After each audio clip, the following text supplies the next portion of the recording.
Bonjour à tous, nouvelle petite vidéo de Cherche un Pro Formation. On va voir comment connecter Tag Manager à son site web WordPress. Voilà, on va voir trois manières de le faire.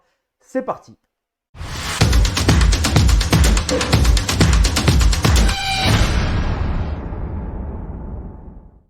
Donc nous voici pour ce tuto sur comment connecter notre Tag Manager à notre site internet WordPress.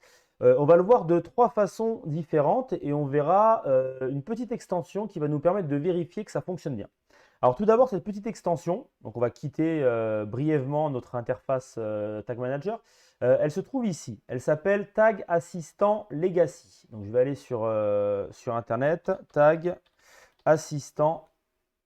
Hop, on va le trouver ici, Tag Assistant Legacy. Alors, c'est une petite extension Chrome. Alors, moi, elle est déjà installée, je ne vais pas l'installer, d'accord?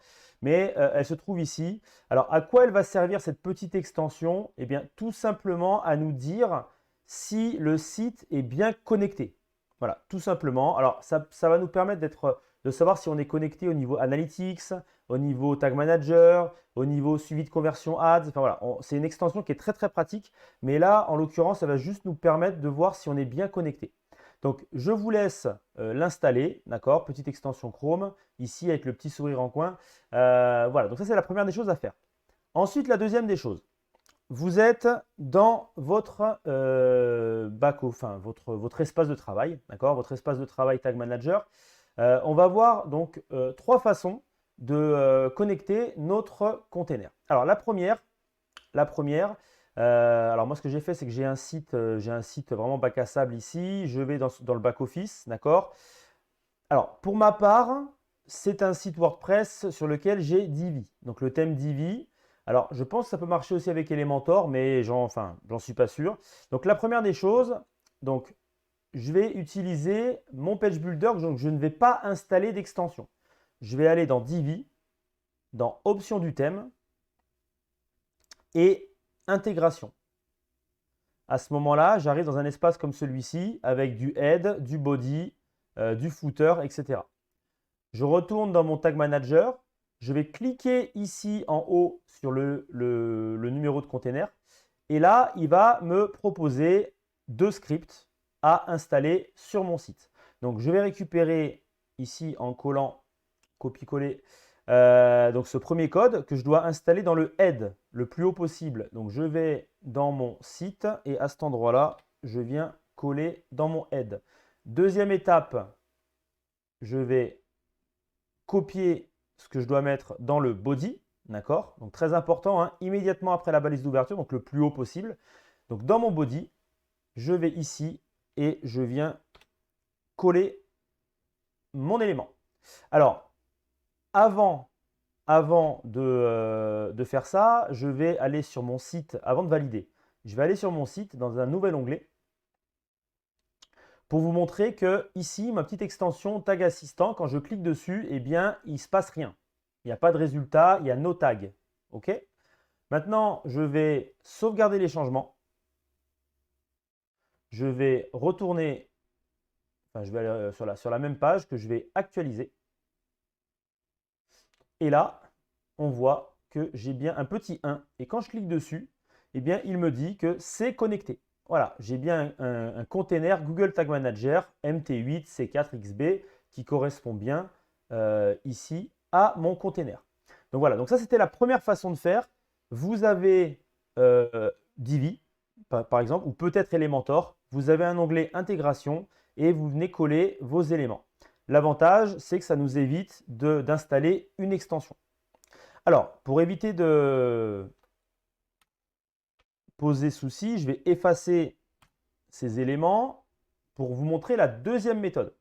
Si vous n'avez pas Divi, c'est possible, personne n'est parfait. Non, je plaisante, je plaisante. Donc je vais quand même aller vérifier, donc j'ai sauvegardé les changements, je vais aller vérifier sur mon site que je n'ai bien plus de tag. Effectivement, j'ai no tag found. Alors, hop, je sors de là, je retourne dans mon back-office. Alors, je peux faire une deuxième façon. Cette fois-ci, je vais devoir aller ajouter une extension.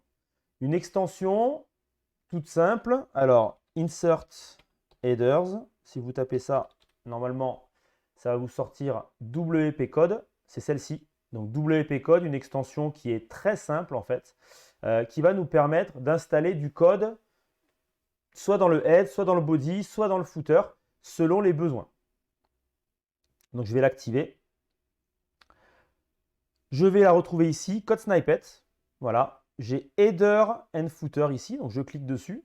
Je vais me retrouver avec 3 espaces, un espace header, un espace body, un espace footer. Et je vais réaliser la même opération que tout à l'heure. C'est-à-dire que je vais dans Tag Manager, je clique sur mon container, je copie le head, je viens le glisser ici, je copie le body, voilà, et je viens le glisser dans le body. J'enregistre en haut à droite, Save Changes, d'accord? Et je vais vérifier que la connexion est bonne. Je suis sur ma page, j'ai bien mon onglet qui est vert et j'ai bien mon Tag Manager qui est connecté. Et maintenant, je vais vous montrer une troisième façon. Donc pour cela, je vais retourner encore en arrière. Je vais aller dans Code Snippet. Je vais même carrément la supprimer, l'extension. Voilà, je vais aller dans l'extension et je vais la supprimer. Elle est ici. Hop, on va la désactiver et on va la supprimer. Hop, voilà. On vérifie bien que le code n'apparaît plus. On est bon, donc on n'est plus connecté. Très bien. Maintenant, dernière étape, voilà, c'est d'ajouter une autre extension. Et cette extension, elle s'appelle GTM4WP. Donc c'est GTM for WordPress. Ok? Donc c'est là, elle est orange, c'est celle-ci. Et on va installer maintenant cette extension. Alors là, ça va être une installation un peu différente. C'est-à-dire qu'on n'a pas besoin d'avoir le script. On va tout simplement, alors je vais ici, je vais aller dans Réglages. Et là, il va me demander le numéro d'identifiant. Et bien tout simplement, je vais aller prendre mon numéro d'identifiant ici. Je vais le copier. Je vais le coller. Et je pense bien ici à cliquer sur Activer. D'accord? Donc, hop, et je vais ici mettre en désactivé parce qu'il n'y a pas besoin de le laisser en pied de page. Alors, l'intérêt de... Alors, je vais enregistrer les modifications. J'enregistre les modifications. Voilà. Je vais dans mon blog, dans My Blog, et je vais vérifier que cela fonctionne. Et ça ne fonctionne pas. Magie, magie, ça ne fonctionne pas. Donc je vais retourner en arrière. Il doit y avoir un truc que je n'ai mal, que j'ai pas, peut-être pas validé ou sauvegardé. On va quand même aller dans les réglages. J'ai bien mon container ici activé. Ouais, il l'avait pas pris en compte. Ok, je vais l'activer. Donc là, on devrait être bon normalement. Je retourne. Vous voyez, c'est important de vérifier ça. Et là, tac, j'ai bien mon container qui est connecté.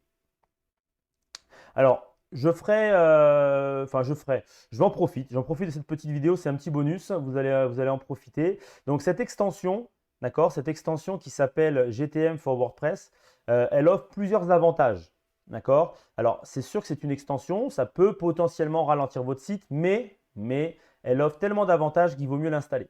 Pourquoi? Bon, déjà la connexion se fait très bien, et ensuite ça va vous permettre dans l'avenir de pouvoir traquer énormément d'informations et notamment des événements liés au remplissage de formulaires. Mais également, si vous installez WooCommerce, vous aurez aussi la possibilité de suivre tout ce qui est événement e-commerce. Et alors là, ça sera d'une aide très très précieuse et tout sera déjà fait. Donc vous n'aurez plus qu'à paramétrer votre Tag Manager et votre site WordPress sera complètement opérationnel. Voilà, donc je vous invite vraiment à télécharger cette extension. Elle est vraiment top. Donc je vais enregistrer ces informations-là. Pardon, tac. Et puis voilà. Donc, j'espère que cette petite vidéo sur comment connecter votre Tag Manager à votre site WordPress vous a plu. N'hésitez pas à vous abonner, un petit like et on se retrouve pour de nouvelles vidéos, notamment sur comment configurer des balises. Comment configurer les balises, c'est très important avec les variables, les déclencheurs. Voilà, donc je vous invite à peut-être, si vous ne l'avez pas encore fait, regarder cette vidéo qui sera, je l'espère, très intéressante pour vous. À bientôt.